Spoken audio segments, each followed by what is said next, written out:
Good morning. So first of all, I would like to thank the opportunity to be here. It's a great pleasure for me. And I'm going to present our work on microperimetry in AMD in association with the OCT.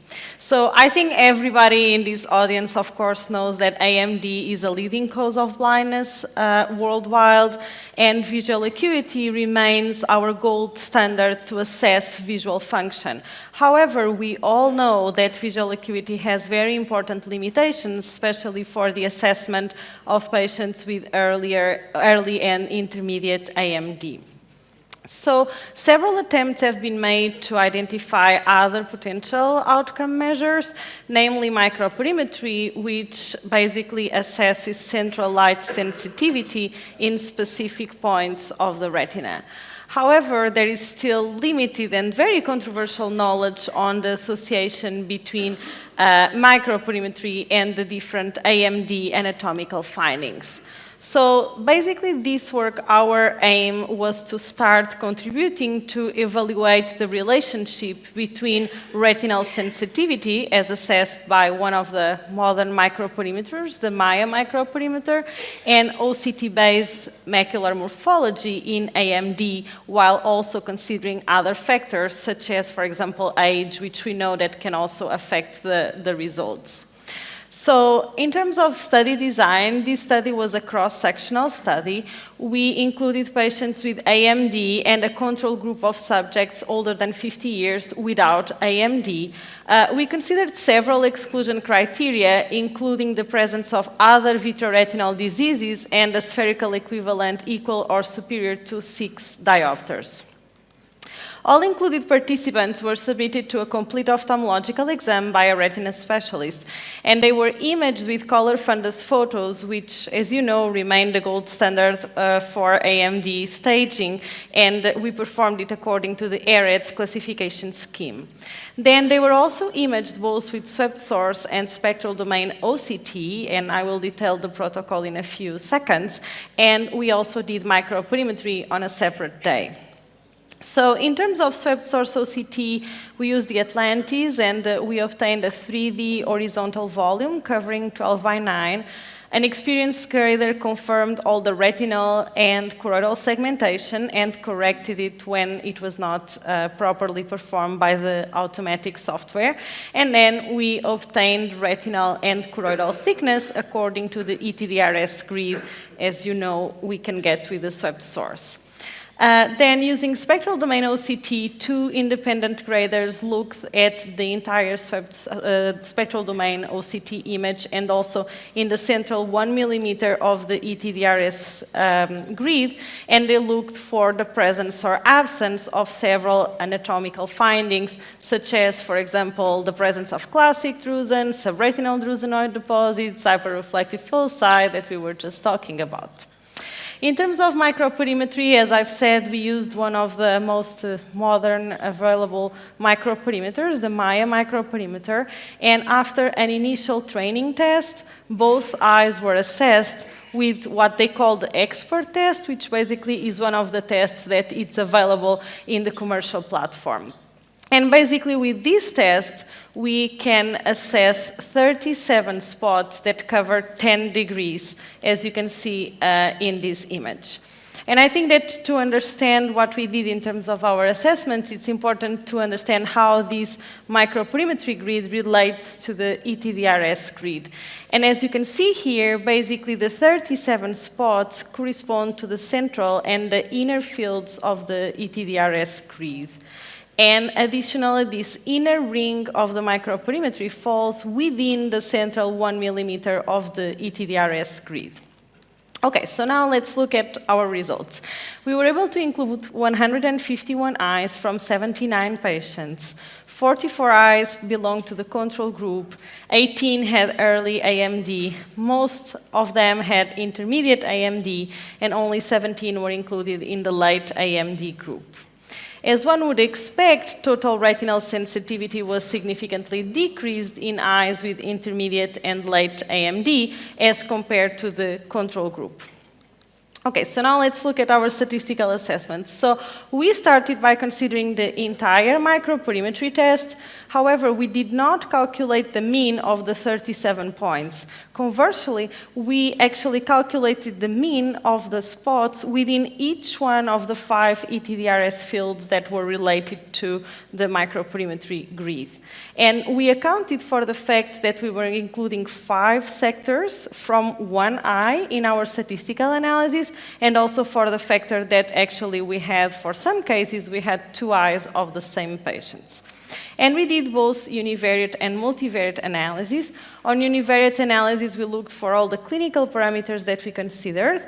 However, both on univariate and multivariate analysis, the clinical parameters that seem consistently associated with impaired retinal sensitivity were increased age and increased AMD stage, and also decreased retinal thickness. And interestingly, choroidal thickness did not show a significant association with impaired retinal sensitivity.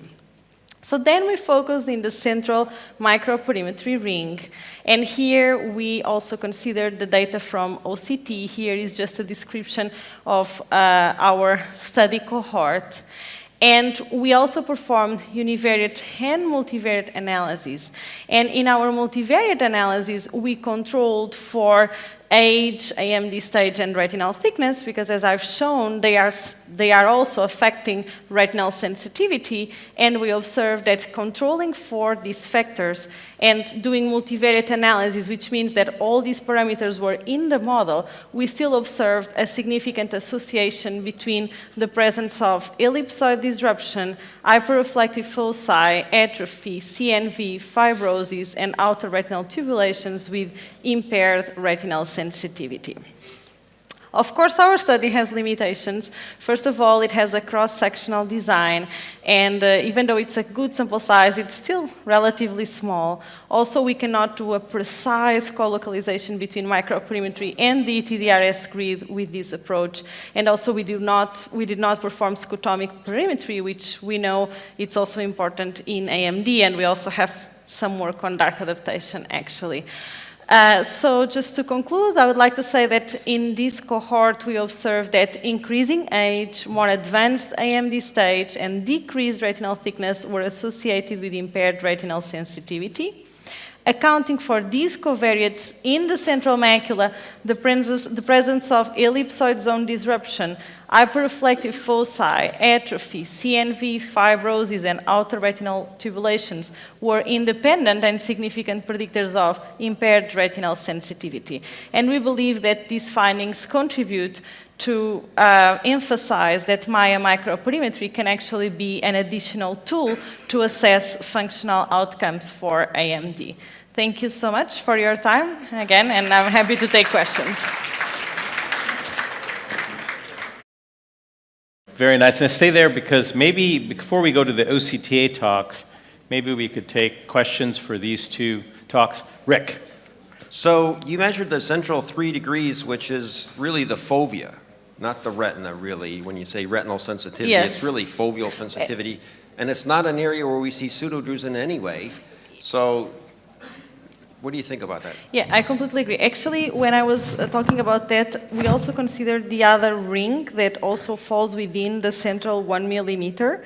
So we were talking about the 1 millimeter, so we had the central point. I don't know if I can have my... That's what you're measuring, the central 1 degree, not 1 millimeter. 3 degrees is yes. only about 3/4 of a millimeter. Yes, exactly. It's a very small thing, so you're measuring just the fovea. We did a study where we did a custom grid, which measured the whole 6 millimeters, and we found pseudodrusen were very predictive of decreased sensitivity.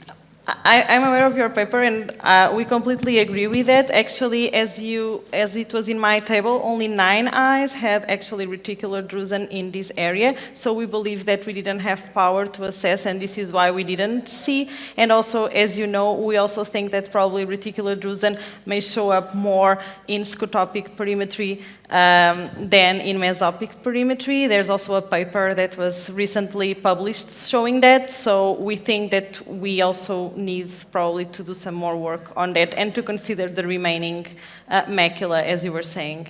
Yeah, sorry, I misstated what I said. You measured the 3 millimeters, yes. not 3 degrees. Yes, I'm sorry. No problem. Thank you. Other questions? Ines, I had a question also for your very nice presentation. So I was actually interested that you found that those hyperreflective foci, which I tried to emphasize in my talk, are quite important, were also associated with decreased sensitivity, even when you were looking more centrally. So I guess you would agree that they seem to be an indicator that there is advanced alteration and damage to the retina.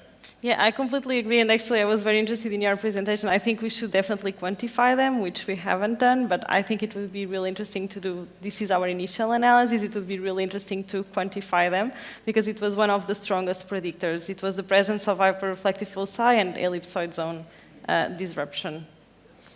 So I think microperimetry can be a very powerful tool. Ines, do you think that it's primarily still a research tool, though, because it is quite time-consuming, or do you think that you can design, and Rick talked about customized patterns or some type of pattern or subset or something that could feasibly be done by us in more routine practice? Because that's, I think, the challenge that we find.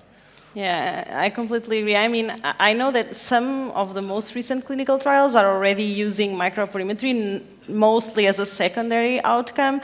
And actually with the Maya microperimetry, our experience was that on average, you don't need to dilate the patient, and on average, it takes like 6 minutes per eye. So actually, I think it can be feasible with this device. For us, it worked very well. Okay. A question on Yes. both you guys is, you know, we look at the hyper-reflective foci and we say they're pigment epithelial cells that are probably migrating up. But really the question raised by both of your studies is what's going on at the photoreceptor level? Why is there decreased sensitivity? What's going on there? I don't know if we know that. Do you guys know what's happening in? Well, you know, I'm guessing if there are RP cells are left, presumably there are fewer RP cells there to support the photoreceptors, so I'm guessing that there's some deleterious effect on the photoreceptors there, but we haven't really studied, but it's a good question, precisely looking at the photoreceptors in the areas of pigment migration. We haven't done that topographical analysis. So Because when you're doing microperimetry, each spot is actually fairly large. yes. It's way bigger than any little hyperreflective foci, so the photoreceptors can't be right. Yeah. Yeah, no, I agree. I think it's a good observation. Okay, thanks, Ines. Thank you so much. There's one more question, and then we'll move on to the... Thank you so much. Can I ask, did you quantify that with any subjective responses from the patient? Because, for example, when you've decreased sensitivity of the retina, patients will say their dark adaptation, their night driving is affected. And when you give them macular supplementation, they'll tell you anecdotally that goes away. And that corresponds with macular pigment measurements as well. That might be an interesting part of the study when you go forward. Yeah, thank you so much. I think it's a great suggestion. Actually, we did not perform any questionnaires. We performed dark adaptation in this study because actually this study is part of a bigger project, but we also haven't assessed the correlation between both functional assessments. So unfortunately, I cannot answer your question, but I think it's a very interesting way of moving forward, and I thank you for the suggestion. Thank you so much. Okay, thanks very much, Thank you. Ines. Okay.